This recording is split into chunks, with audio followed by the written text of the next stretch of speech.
Boa noite. Primeiramente, eu gostaria de agradecer à pastora Daniela, Alexandra, que me convidaram para estar aqui. Na verdade, várias vezes já me senti assim, incomodada por Deus durante as pregações, que eu deveria estar aqui na frente dando um testemunho. Vou ficar aqui, tá? Porque Deus agiu na minha vida de uma forma tremenda. Então, assim, Outubro Rosa é muito mais que colocar uma camiseta rosa. É muito mais do que enfeitar uma vitrine. Eu acho que Outubro Rosa é isso que está acontecendo aqui. É trazer a informação, é levar a informação e a gente se conscientizar do que nós precisamos. Então, assim, eu vou começar falando um pouquinho sobre a parte científica do câncer. Palavra a qual, lá na época da minha avó, a gente não podia nem falar. Eu lembro que minha avó dizia assim, alguém morreu de câncer. Não fala. Fala essa palavra não, que traz coisa negativa. Não, gente. Câncer é uma doença e que a gente pode ser curado e pode ser libertado em nome de Jesus. Então eu posso falar essa palavra como eu posso falar gripe. É a mesma coisa. Só tem umas dificuldades a mais. Então, assim, gostaria de começar falando o que é câncer. Então, o nosso corpo, eu vou dar assim, alguns exemplos bem fáceis para ficar, né? Eu gosto de flores. Aí eu planto sementinhas de rosas. E nasce várias rosas. No meio daquelas rosas nasce um espinho. Então, o nosso corpo, ele é formado de células. Tá? Todo o nosso corpo é formado de células. E ao meio dessas células boas, nasce uma célula desordenada. Nasce uma célula ruim. E essa célula, ela cresce rapidamente. Ela invade o nosso corpo, de repente, e é onde pode nascer um tumor. E aí, se a gente não se cuidar, a gente pode até morrer. Então, o câncer, ele pode ser herdado pelo nosso DNA lá, hereditário, quando tem alguém na família. Mas o câncer também não é só hereditário. Eu, por exemplo, não tinha ninguém da família. Então, fatores ambientais influenciam no câncer. O que seriam esses fatores ambientais? Os fatores ambientais, está ligado? Alimentação. Então, seria fazer uma boa alimentação. Como que eu faço uma boa alimentação? Principalmente para as crianças. Quando eu trabalhava em sala de aula, eu dizia para as crianças assim, é gostoso comer Cheetos, né? É gostoso comer fandangos, só que tem corante. E esse corante, ele causa câncer. Então, é mais fácil se alimentar bem. Como que eu posso me alimentar bem? Eu não ganho tão bem para isso. É mais fácil do que a gente imagina. Minha médica dizia assim, para que comer macarrão? Para que comer arroz? Coma mandioca. Coma batata doce, coma batata. Coma o que vem da terra. Então, comer bem não é caro. Comer bem custa barato. Sedentarismo. Tem uma vida sedentária. Eu não posso caminhar, deu o exemplo aqui, eu não posso andar de bicicleta, eu não posso ir para a academia, porque eu não tenho tempo. Eu dizia isso. Eu nunca tinha tempo para nada, eu me vi aqui. Eu era essa pessoa, tá? E, de repente, quando eu estava fazendo quimioterapia, eu comecei a andar de bicicleta. Eu comecei a praticar esporte. Então, de repente, alguns de vocês já tenham até me visto com um lenço na cabeça, andando de bicicleta. Eu comecei andando 1 quadra, 2 quadras, 3 quadras, e, por fim, fazendo quimioterapia, eu andava 14 quilômetros. E foi isso que ajudou a aumentar a minha imunidade. O exercício, atividade física. O que mais que contribui para o câncer? O tabagismo, o cigarro. Então, o cigarro, ele contribui em alto índice. Além do cigarro, o que mais que contribui para o câncer? Gente, coisas gordurosas. Então, teve uma época que eu chegava ao mercado, estava fazendo quimioterapia, eu não sabia o que comprar. Olhava milho verde, enlatado. Do outro lado, ervilha, enlatado. Do outro lado, iogurte, conservante. Do outro lado, refrigerante. Falei, e agora, o que eu compro? A minha compra, eu estava com o Leonel, né? Ele falou assim, nossa, que compra barata, R$90. Comprei um monte de legumes, repolho, couve-flor, brócolis. Aí eu falei assim, agora eu vou ficar rica, porque eu nunca economizei tanto no mercado. Então, assim, comer bem custa barato. Como o câncer começa? Então, como eu disse, o câncer é uma célula desordenada, é uma célula estragadinha, uma cebolinha que nasceu no meio das rosas. E se você descobre a tempo, tem cura, tem tratamento, porque o câncer ele tem vários estágios. Estágio 1, tá? Nível 1, nível 2, nível 3, nível 4. E quando você está no nível 4, praticamente já não tem mais cura, é bem difícil. Aí é Deus mesmo, apesar que Deus a gente conta desde o princípio, né, desde o nível 1, mas no nível 4 os médicos já mandam você para casa. E como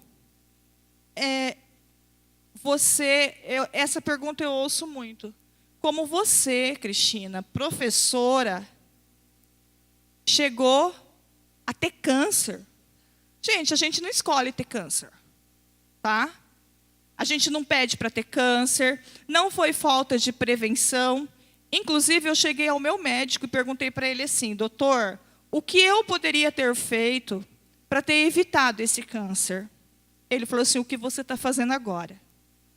Eu falei, como assim? Ele falou, vindo ao médico. Por quê? A mulher, ela faz o ginecológico uma vez ao ano.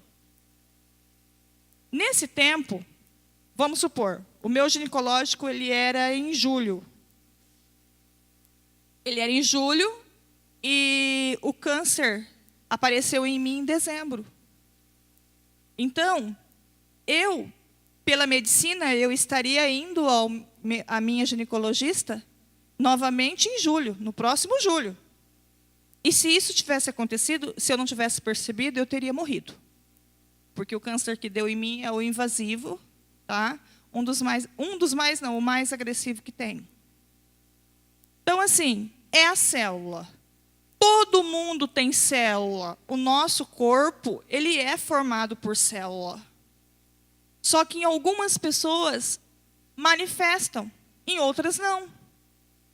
E aí é onde os cientistas, os trabalhos de motivação, a igreja, trabalha com as pessoas a questão de ser feliz, a questão de viver bem. Por quê? Se eu tenho célula, a célula desenvolve em mim, mas não desenvolve na Maria. Por que não desenvolveu na Maria e desenvolveu em mim? De repente, é aquilo que mostrou no teatro. Eu vivo uma vida tribulada.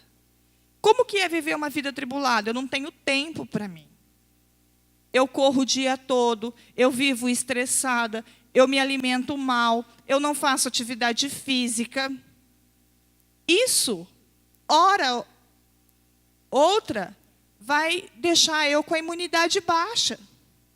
E se eu tiver com a imunidade baixa, o que vai acontecer? A minha célula de defesa, ela não vai atacar aquela célula ruim que está nascendo. Porque é assim, nós temos as células boas, de repente manifesta essa célula ruim e ela precisa ser destruída. Mas o que aconteceu? Eu estou com a imunidade baixa. Então ela não foi destruída e aí ela começou a crescer. Ela começou a crescer desordenada e de repente ela invadiu o meu corpo, fui no médico, estou com câncer. E aí? Vou me matar? Não. No começo a gente até fica, ai meu Deus, vou morrer. Mas morrer todo mundo vai, né? Mas ninguém quer morrer de câncer. Eu não quero morrer de câncer. Então, onde que eu vou? Foi um clínico geral que descobriu que eu estava com câncer. Se foi o clínico geral que descobriu que eu estava com câncer, eu vou fazer o tratamento com ele? Não. Não é o clínico geral que vai fazer o seu tratamento. Na verdade, o especialista para olhar a mama da mulher, não só da mulher, porque homem também pode ter câncer de mama, é mais raro, é 1%, tá? Para 57% em mulheres e 1% nos homens, mas é o mastologista. Então, aqui em Nova Andradina não tem mastologista, só em Dourados. Quando eu percebi que eu estava com nódulo na mama, eu já disse assim, eu vou direto para o mastologista. Só que eu não tinha câncer na minha cabeça, eu não pensava que ia ser câncer. Acho que eu pensei assim, eu vou para o mastologista porque é fora, eu aproveito, tomo uma viajada e passo no shopping. Acho que foi isso, tá? Aí, vou para o mastologista que vai me examinar, o mastologista que vai pedir os exames de laboratórios. O exame mais certo para câncer de mama é a mamografia, tá? Porque antes era considerado o autoexame como principal. Mas não é mais. Por quê? O autoexame, ele ainda é importante, mas você não detecta um nódulo ou um carocinho, como vocês quiserem chamar, com menos de 1 centímetro. Por exemplo, um carocinho de meio centímetro não consegue ser palpável. Você consegue palpar só o que for de meio centímetro para cima. E o de meio centímetro, ele é considerado nível 1, estágio 1. Ele tem 95% de chance de cura. Então, isso se ele é detectado no início, você não consegue sentir, mas a mamografia vê. E se ele é detectado no início, 95% de chance de cura. É a segunda palestra. Estou suando. Aí, o exame, segundo exame mais importante. Autoexame. O que seria esse autoexame? É se apalpar, é se conhecer. Foi assim que eu descobri, tá? Foi assim que eu descobri. Me autoexaminando, me palpando.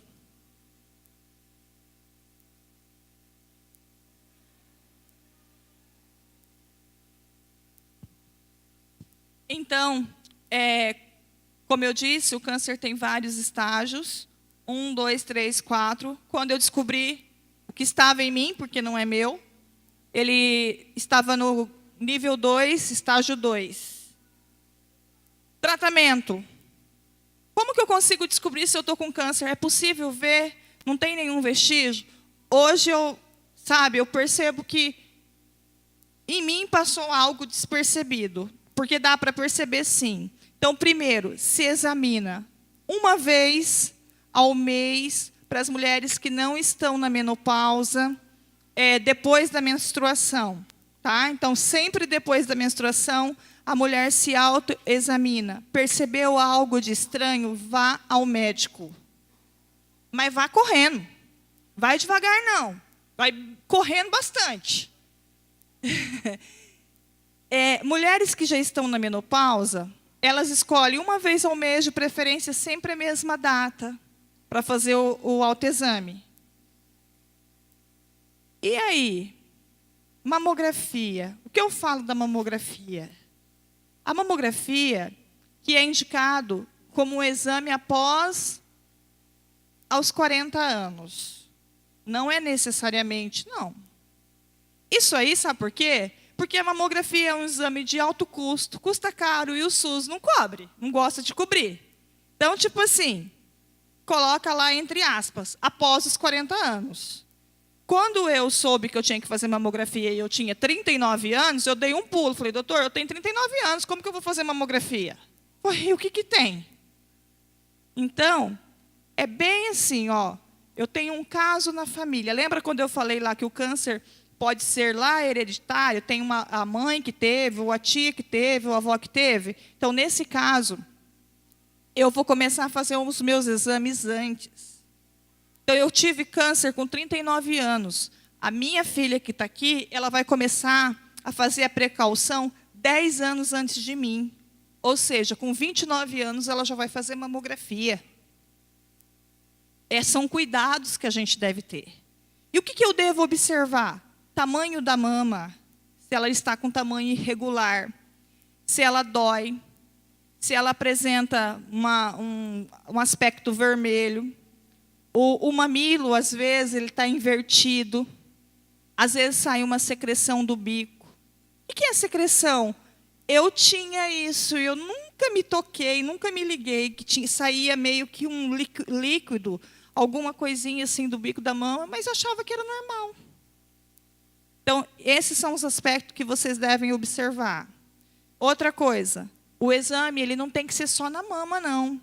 É nessa região aqui também, ó, das axilas, tá? Tem que palpar aqui para ver se não tem nódulo.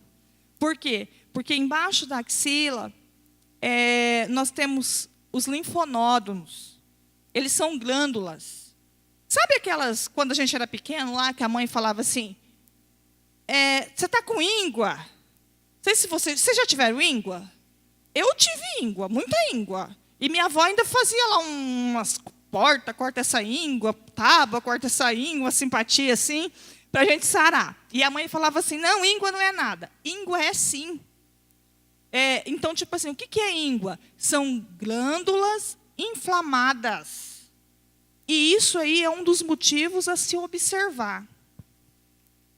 E o que essas glândulas fazem? Elas são de defesa.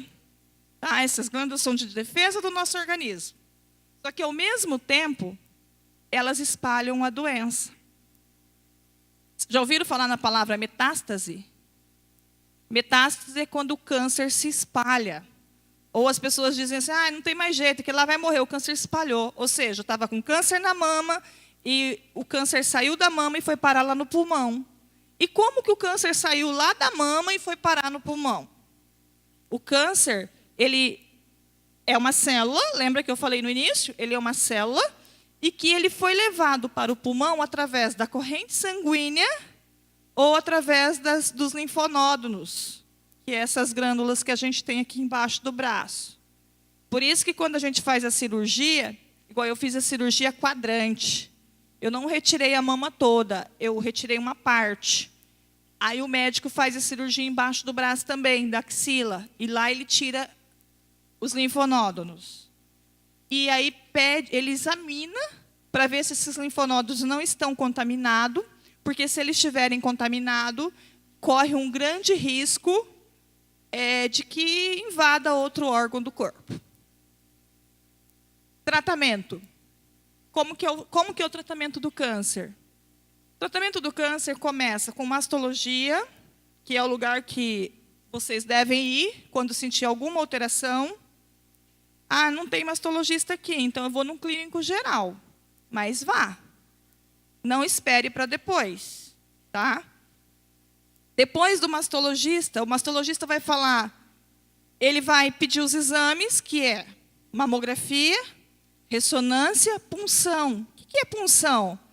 A punção, o médico pega uma agulha e puxa o líquido que está lá dentro do tumor e aquilo ali vai para exame, para vir determinando se é carcinoma ou não. Que é o câncer. Carcinoma é o câncer, é o nome científico. Espera o resultado do exame. Aí o médico, cheguei lá. O médico falou que eu estava com câncer. O que eu vou fazer? Chorei. Chorei bastante. E engraçado, quando a gente vai para outra cidade, né, a gente põe a melhor roupa. Tenta se arrumar e ir bonita. E eu fui bonita para o médico, né, com a melhor roupa. Aí chega lá, quando o médico fala que eu estou com câncer, aí eu comecei a chorar. E a primeira pergunta que eu fiz, vai cair meu cabelo? Vai cair meu cabelo? E aí nós fomos almoçar. E o Leonel, a gente no restaurante, o Leonel comendo. Eu o quê? Comendo que nada. E eu chorando. E acho que o povo olhava para mim e falava assim, que aquela mulher está largando o marido. Ou ele está brigando com ela. Mas tá. Aí, primeiro passo, cirurgia. É câncer, vai fazer cirurgia. E qual é a cirurgia? A quadrante, que você retira uma parte da mama. ou a mastectomia. O que é essa mastectomia? É quando você retira a mama inteira. Aí depende muito do nível que está o câncer. Tamanho do nódulo, tá? Tamanho do carocinho, como vocês chamam. No meu caso, bastava fazer a quadrante. E precisava fazer a cirurgia embaixo da axila, que era tirar o linfonódulo, para ver se ele estava contaminado. Fiz. Pelo tamanho do nódulo, que estava com 1 centímetro, o médico tinha certeza que eu só precisaria fazer a radioterapia, que não haveria necessidade de fazer quimioterapia. Só que quando a gente faz a cirurgia, o material que é retirado de dentro de você também é mandado para análise. E aí foi mandado para análise aquele material que foi tirado de mim e veio a resposta que era carcinoma ductal invasivo. E aí o mastologista passou para mim. Infelizmente, dona Cristina, nós não vamos só fazer radioterapia, a gente vai ter que fazer quimioterapia também. E aí surge uma nuvem negra, né? Porque quimioterapia, a palavra quimioterapia causa medo. Medo, novo. A minha pressão subiu no primeiro dia, porque eu não sabia o que era quimioterapia. Todo mundo falava que é um bicho de 7 cabeças. E não é fácil, não. É difícil.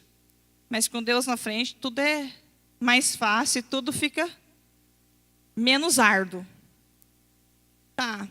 Quimioterapia. Só que quando você... Aí ele falou assim, agora não é mais comigo. Porque daí quando você tem câncer, você passou pelo mastologista, ele te operou. Aí ele me encaminhou, como eu tinha que fazer quimioterapia, ele me encaminhou para o Hospital do Câncer, para uma oncologista. Porque a especialista que trabalha com câncer é oncologista. A oncologia é a ciência que estuda o câncer e a oncologista é a médica especialista em câncer. Chegando lá, a médica olhou meu exame e falou, agora a gente vai ver o resultado da imunohistoquímica. Olha os nomes, gente. Imunohistoquímica. Eu decorei tudo, não sabia nada, quase sei tudo. Aí, ela falou assim, eu falei, o que é isso? Ela falou assim, a senhora já sabe? Eu falei, já sei, meu cabelo vai cair. Não esperei nem ela terminar. Ela, vai. Aí eu falei assim, eu vou fazer essa quimioterapia que dia? Aí ela olhou para mim, tem que esperar a CACEMES autorizar, porque eu fiz pela CACEMES, né? Então tá bom. Aí, imunohistoquímica é o último exame de câncer que faz. É ele que determina qual é o tipo de tratamento que você vai receber. Ou seja, a quimioterapia ela é chamada branquinha, vermelhinha, parece que está num bar, né? Branquinha, vermelhinha e amarelinha. 3 tipos de químio. Então, nesse exame imunohistoquímica, porque tratamento de câncer, às vezes as pessoas dizem assim, eu não vou me tratar em Dourados, eu vou me tratar em Barretos, ou eu vou me tratar em Jales. Tratamento de câncer é protocolo. Não é lá na cidade que determina, não é lá em Dourados que fala qual é o exame que eu vou, qual é o tratamento que eu vou receber, não é em Barretos que fala qual é o tratamento que eu vou receber. O exame é feito em São Paulo, nos laboratórios de patologia. Ou seja, é lá de São Paulo que vem determinado qual é o tratamento que eu vou ter, qual é o tratamento que eu posso fazer, qual é a químio que eu vou fazer, qual é a quantidade, quanto que eu peso e qual é a quantidade de remédio que eu vou receber. Aí, a imunohistoquímica, sendo o último exame, veio para a médica indeterminado. Tá? Aí eu vim para a igreja, nesse dia eu me lembro. Não, aí indeterminado. A médica olhou para mim, abriu o papel, eu sentada na frente, ela fazia assim. Estou morrendo.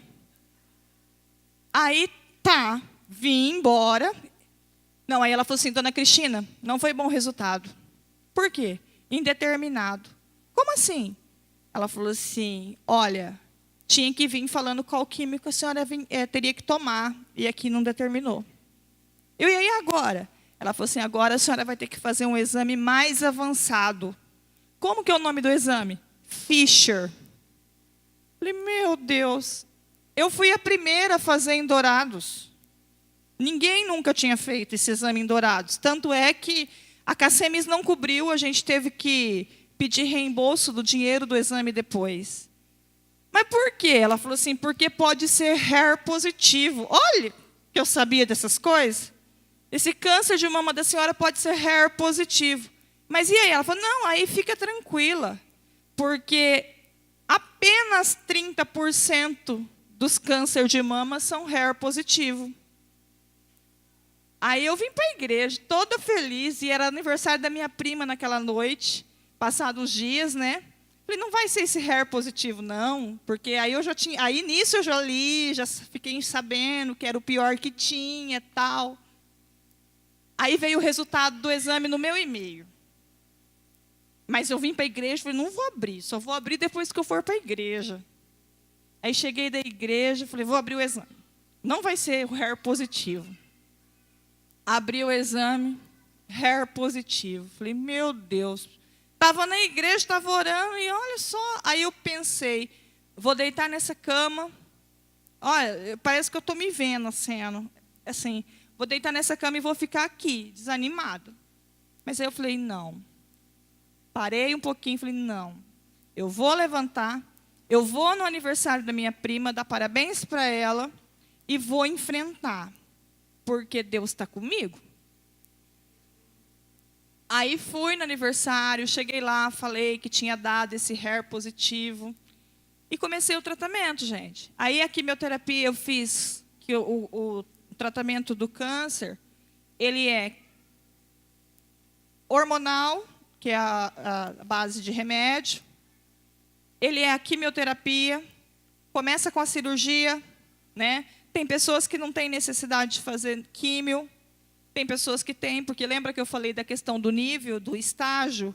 Tem pessoas que basta a cirurgia. Só que toda cirurgia quadrante, o que é a cirurgia quadrante? É a cirurgia que eu não retirei a mama inteira. Tem a necessidade de fazer radioterapia. A radioterapia é um foco de luz de radioatividade que a gente recebe no local para poder matar alguma célula que ficou ali por perto. Tem pessoas que não têm necessidade de fazer químio. Tem pessoas que só faz a químio branca. A químio branca não cai o cabelo, porque ela é mais fraca. E tem pessoas que têm que fazer a químio vermelha. E tem pessoas que têm que usar o coadjuvante, que é a vacina chamada Trastuzumab, que é a que eu uso. Essa vacina Trastuzumab, ela custa R$15.000 cada uma, tá? Mas o SUS cobre. O SUS cobre. E essa vacina ela é importada. Ela não é feita no Brasil. Ela é feita nos Estados Unidos. E ela só veio para o Brasil há 10 anos. Então, há 10 anos atrás, para esse tipo de câncer que eu tive, não tinha cura. Então, assim, e tem os remédios, né, via oral, quimioterapia oral. Tem pessoas que basta tomar o comprimido. Para vocês terem ideia, eu fiz cirurgia, eu fiz 4 químios vermelha a cada 21 dias, eu fiz 12 químios branca, uma por semana, semanal, e eu fiz 17 Trastuzumab, que é a vacina. Eu falo vacina, os médicos falam vacina, mas na verdade é uma quimioterapia, mas ela é uma quimioterapia-alvo. Por quê? Não é o câncer que derruba o cabelo. O que derruba o cabelo é a medicação, porque não existe ainda uma medicação da quimioterapia vermelha, eles não inventaram ainda, que destrua só a célula boa. Lembra quando eu falei das rosas? Lembra quando eu falei das rosas? No meio da rosa não nasceu o espinho, então não existe ainda uma quimioterapia que destrua só o espinho. A quimioterapia vermelha, ela destrói o espinho. Mas além dela destruir o espinho, ela destrói também as rosas, que são as células boas. Por isso cai o cabelo, por isso cai a unha, por isso a gente fica fraco, por isso abaixa a imunidade. Vocês cansaram de me ver aqui na igreja com máscara. Por quê? Porque a gente fica muito frágil. Então, qualquer pessoa que estiver do teu lado, o nosso organismo ele tem defesa. E a pessoa que está fazendo tratamento de câncer, ela não tem essa defesa. O organismo dela é fraco. Então, assim, você está vulnerável a uma gripe, você está vulnerável a uma pneumonia. E tudo isso, para quem tem câncer, está em tratamento, é perigoso. Então, você tem que ter alguns cuidados. E esses cuidados eu tive durante o tratamento.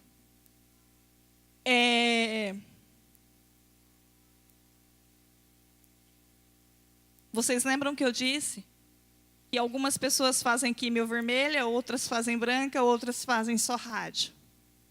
Eu fiz, como eu falei para vocês, a vermelha, eu fiz a branca, eu fiz 17 trastuzumab. Aí um dia estava tendo oração, era o pastor Pini que estava orando, eu estava aqui na frente. E eu estava muito mal, porque tudo isso abala o psicológico.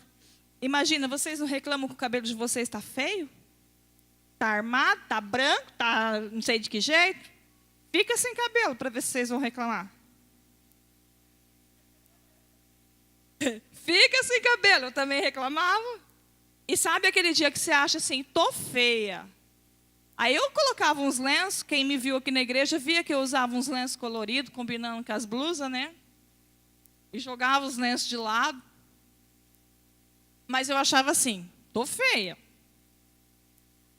Tem dia que você pensava, tô muito feia. Mas tudo bem. Aí, sabe quando que ele se acha assim, eu tô feia, e no outro dia você está pior? Que daí caiu a sobrancelha. Pensa que eu fiquei parecendo um mandruvá. Até hoje, gente, eu olho para os mandruvá, nossa, eu me vejo. Porque daí, tipo assim, eu perdi a sobrancelha, mas eu não saía sem sobrancelha, não. Eu desenhava de lápis. Fiquei assim, acho que, pastor, ó, a senhora vai fazer docinho e eu vou fazer sobrancelha. Fiquei expert em desenhar sobrancelha, tá? Então, assim, foi ruim. E o dia que eu estava aqui com o psicológico bem abalado, porque abala muito o psicológico, tá, gente? Não vou mentir, não. Não é fácil. Não é fácil para mim, não foi fácil para minha família, não foi fácil para o meu esposo, não foi fácil para minhas filhas. Minhas filhas tinham dia que choravam e falavam que não queria que eu morresse. O bispo me acompanhou de perto. Muitas vezes o Leonel chamou o bispo lá em casa e ele ia. E um dia eu falei assim, bispo, ele chegou, eu levantei, aí ele falou, a hora que eu cheguei na sala, ele falou assim, nossa, mas eu imaginei que eu ia chegar aqui e pegar uma mulher deitada em cima da cama, doente. Aí eu assim, mas você não está assim, você está bem. Fica tranquila, você não vai morrer, talvez eu morra primeiro que você, ainda ele falou. Ele falou, sabe aquela música, viver e não ter vergonha de ser feliz? Bispo Max me falou isso, tá? Aí ele cantou um pedacinho da música para mim e falou assim, ó, viva a sua vida, seja feliz enquanto você viver. Viva um dia de cada vez, como se ele fosse o último. E isso, gente, meu coração não batia normal mais, porque eu tive pânico. Tinha dia que eu achava que eu estava infartando e era pânico. E a partir dessa palavra dele, eu comecei a sair, a não me esconder mais, a tentar me divertir e encarar as coisas de frente. Aí um dia aqui na oração, o pastor Pini, orando, e eu ajoelhada aqui na frente no altar, ele me deu a palavra de cura. E eu senti que Deus falou comigo. A palavra veio para mim e ele colocou, e todo mundo orando, e eu pensava, eu quero pastor Pini na minha cabeça. Eu quero pastor Pini. Mas não podia falar, né? Eu quero pastor Pini. De repente, o pastor Pini colocou a mão na minha cabeça e começou a orar. E ele orando por mim, eu recebi a cura.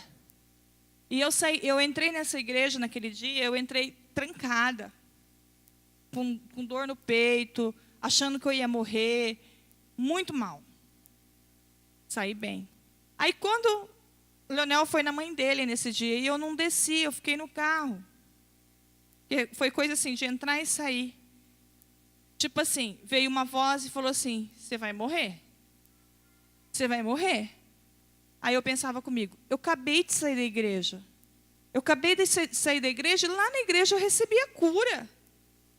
Aí eu olhei dos lados, olhei, não vi nada. Aí eu falei assim, eu não vou morrer, eu determino, eu vou viver. E ainda vou subir naquela igreja e vou dar testemunho.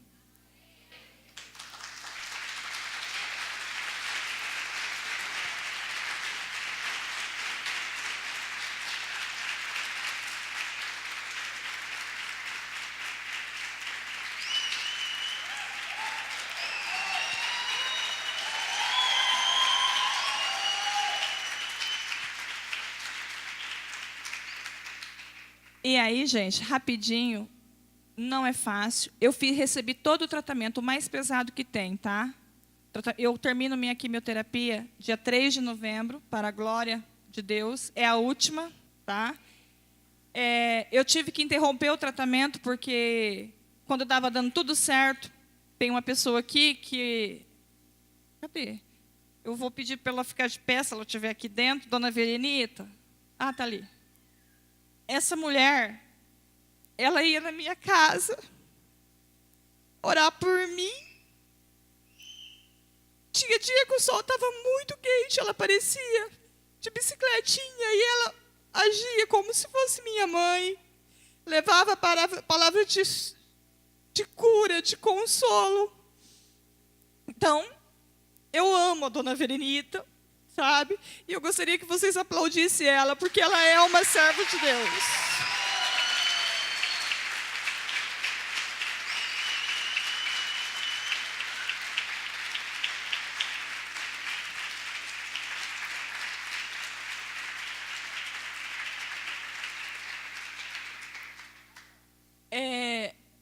No meio do tratamento, tudo dando certo, o pessoal fazia quimioterapia, passava mal, enfraquecia.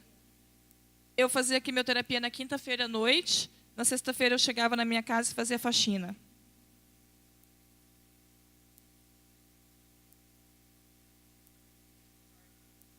Quem me acompanhou sabe disso. Tudo dando muito certo. Até que um dia, eu fui fazer um ecocardiograma e virou uma correria, tipo assim, você não pode fazer quimioterapia. Por quê? Você está com um problema no coração. Aí a cardiologista falou assim, você não sente nada? Não. Você não tem canseira? Não. Você não tem nada? Eu não tenho nada. Não, mas você não pode. Aí já ligou para minha oncologista, já virou aquela correria e me interromperam de fazer a quimioterapia. Mais uma armadilha, né? Porque eu vi isso aí como armadilha. Porque estava dando tudo muito certo. Aí eu tive que interromper o tratamento. Fiquei 90 dias sem fazer o tratamento. Aí repeti o exame, o coração deu 40% das suas funções. Só que quando eu fiz o exame para poder fazer a quimioterapia, ele não aumentou o problema, mas também não diminuiu. Mas eu deixei a médica louca, porque o negócio comigo ou é ou não é. E aí eu voltei para ela, falei, doutora, eu preciso desse remédio? Ela falou, precisa. Eu falei, mas e agora? Ela falou, você não vai poder tomar. Por quê? Porque você não vai morrer de câncer, mas vai morrer do coração. E os médicos falam assim, viu, gente? Abertamente. Você vai morrer do coração. Mas eu não vou ficar sem tomar esse remédio. Aí ela falou assim para mim.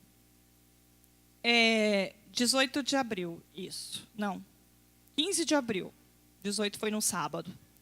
Ela disse assim, a literatura da medicina diz que quando um benefício é maior do que um risco, a gente pode arriscar. Só que eu não posso assumir essa bronca sozinha. Eu vou fazer um termo. Você quer tomar o remédio? Eu falei, eu quero. Ela falou, eu vou fazer um termo falando que você quer fazer a medicação e você vai assinar, mas seu marido também precisa assinar. Aí o Leonel, no princípio, não queria muito, mas eu falei, eu vou assinar e eu quero fazer. Aí vim para a igreja orar, eu vinha nas campanhas de terça-feira, e eu fiz a quimioterapia, fiz a 7ª, tinha parado na 6ª, que é dessas 17, desse ciclo final. Fiz a 7ª, fiz a 8ª, e na 9ª o coração começou a regularizar. Aí, quando eu estava na 12ª quimioterapia, tudo bem, tudo normal, tudo dando certo. Minha filha começou a sentir muita cólica. Aí já era a pastora e o pastor que já estavam aqui na igreja. E eu levei ela no médico. Consulta de rotina. E mensalmente estava levando ela no médico. Quando chegou na 3ª consulta, o médico falou assim: vamos fazer uma consulta dessa menina, vamos fazer um abdômen total dessa menina por conta do teu histórico. Falei, vamos. Aí eu fiz a ultrassom de abdômen total da minha filha, de 14 anos, e deu que ela estava com uma lesão no ovário. Retornou ao médico, aí o médico disse o seguinte: tem que levar para fora. Voltei para Dourados, levei na minha médica encaminhou para outro médico de ovário, de útero. Aí ele falou assim, ó, é cirúrgico, mas vamos pedir mais exames para ver. Aí pediu exames, ressonância, ultrassom, tal. Aí ele falou assim, ó, ela está com lesão nos 2 ovários. E você tem fé? Ele é bem cristão. Você tem fé? Eu falei assim, eu tenho. Então, ele falou, reza.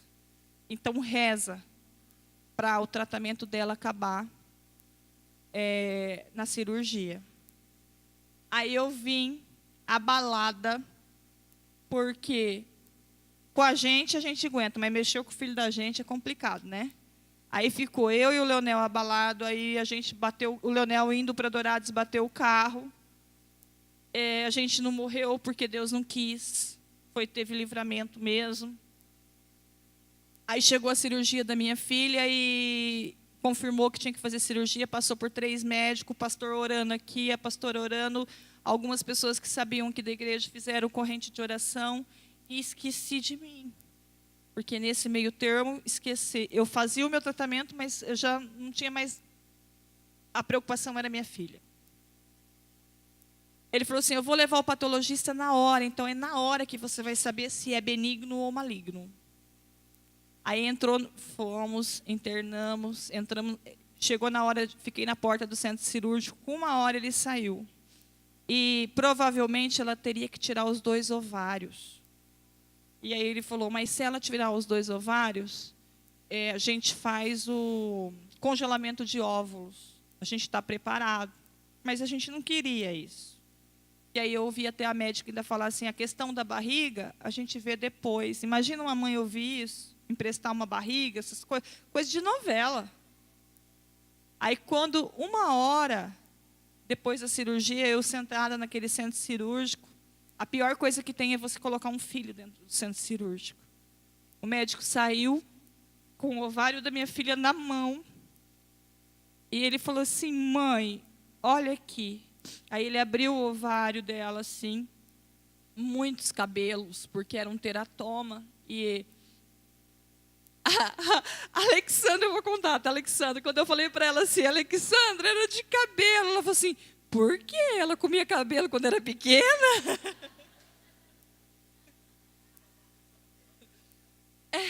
De cabelo, porque lembra que eu falei lá do câncer, da célula? Lembra da célula? A célula da cabeça não nasceu na cabeça, nasceu no ovário.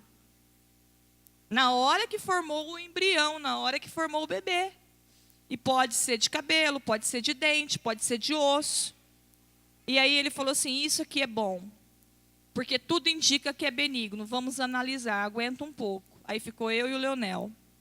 Então assim, daí mais ou menos, mais 1 hora ele saiu e falou assim, mãe da Isadora, eu saí correndo.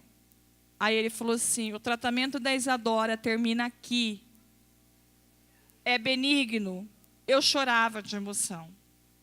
Então assim, gente, ó, passei pelo tratamento, passei não, estou passando. Essa vitória não é só minha.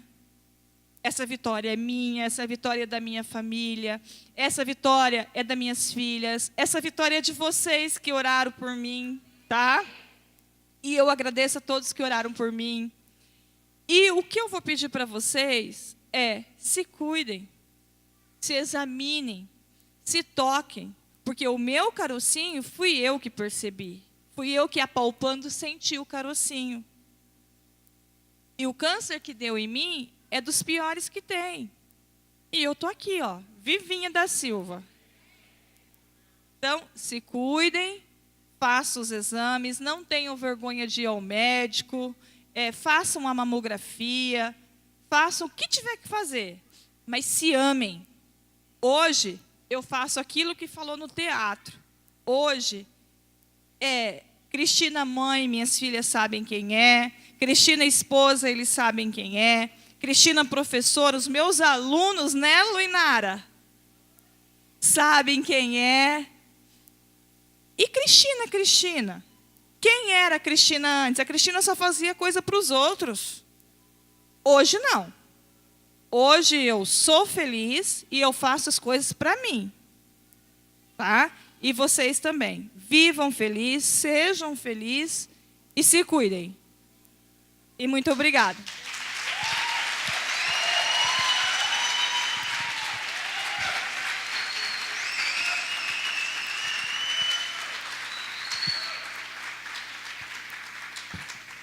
Deus diz que quando a gente passar por algo, Ele vai estar conosco, amém? E como a Cristina disse, nós temos que aprender a amar a Deus, amar a nós mesmos e amar o próximo. Amém? Quero convidar você a se colocar em pé. A palavra de Deus diz em 1 Coríntios, no capítulo